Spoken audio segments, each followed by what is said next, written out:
outside group that's having a meeting down the hall. I just walked by that open door carrying a skull. Sweet. And suddenly I felt like Hamlet. Alas, poor Yorick. I knew him well, Horatio. All right. In the words of Dr. Collins, big honkin' hole, what is this officially called? Okay, what? Magnum foramen. Very good. You know, I feed back to the anatomy instructor when the physiology students cannot tell me anatomical stuff.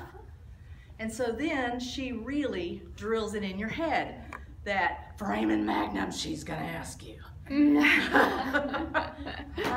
All right, the pons is sitting just inside this bony ridge. Now, in the event of cerebral swelling, the brain is swelling, it has nowhere to go except down the foramen magnum. That's the only really, because all these minor foramina really too small to support much of a swelling, but that big hole would be a great place for the brain to start moving into. It's called brainstem herniation, and it's lethal. When that happens, the person dies, and there's nothing that can be done. Because, look at these important centers. We have important, first of all, we have respiratory control, but this is also controlling vomiting, coughing, hiccuping. So it's controlling all of the protective reflexes too.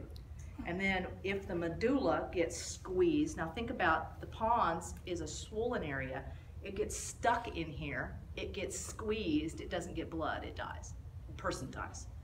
So brainstem herniation or brainstem stroke are lethal events because of the controls here. Plus we're going to see there will be a lot of cranial nerves come out of that area. Now we have the cerebellum. Cerebellum doesn't get a lot of credit, unfortunately, though it is very important. It is getting input from the proprioceptors. The proprioceptors are, bless you, are you the one that keeps sneezing? Yes. I'm just going to look at you. Are you okay? Yes. Okay. I only look at this, you know, if the same sneezing just keeps coming from the same spot, then it's like, are you okay? Okay, I'm sorry. Proprioceptors are in our joints.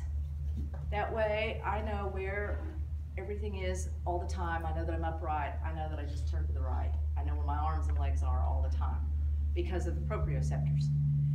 The cerebellum is suppressed with alcohol, which is why the field sobriety test is to do this and it's to do this. Now I've never done the field sobriety test standing on the roadside. I don't know if any of y'all have. That's a story you can share later if you'd like. And that's one of the problems with the legalization of marijuana. Marijuana does not affect the cerebellum. So the field sobriety test that police officers have been trained to do no longer works.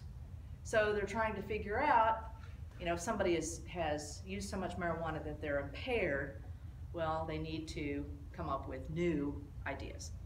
And last semester, one of my students was married to the cop who was going to the training to figure out how to do a field sobriety test for other drugs besides alcohol. Need to get the feedback, find out what happened. Notice we're predicting sequences of events. Means I'm going to fall right on my face. And so then cerebellum is aware of this because of the amount of sensory information it's receiving. Now we have the medulla oblongata.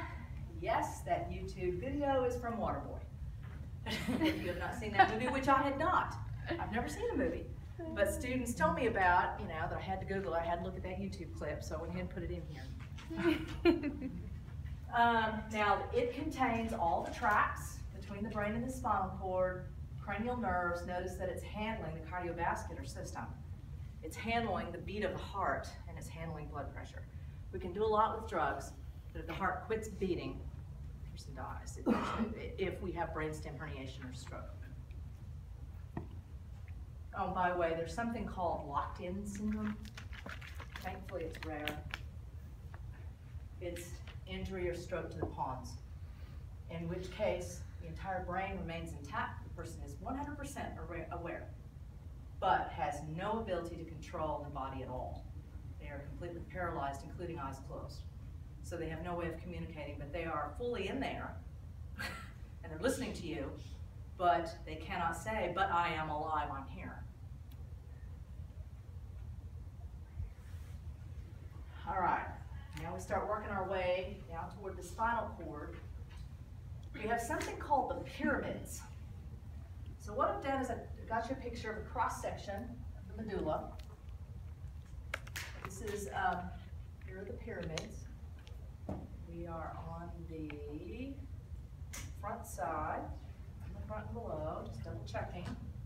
So this is ventral side. There are these raised ridges on the medulla. In cross-section, you know, and with imagination, they look like little pyramids from Egypt. I know, with imagination.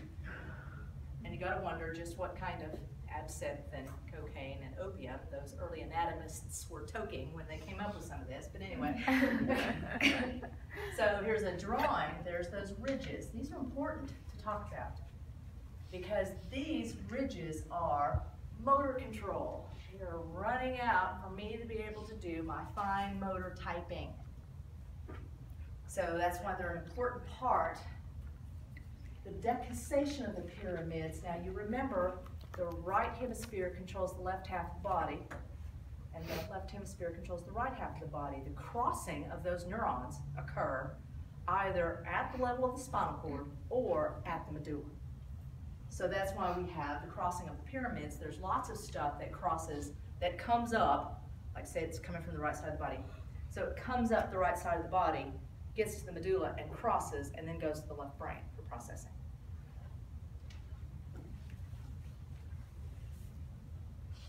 And then obviously we have multiple protective, I talked about that, so that's hiccuping, sneezing, coughing, the gagging, all of those are coming from the medulla.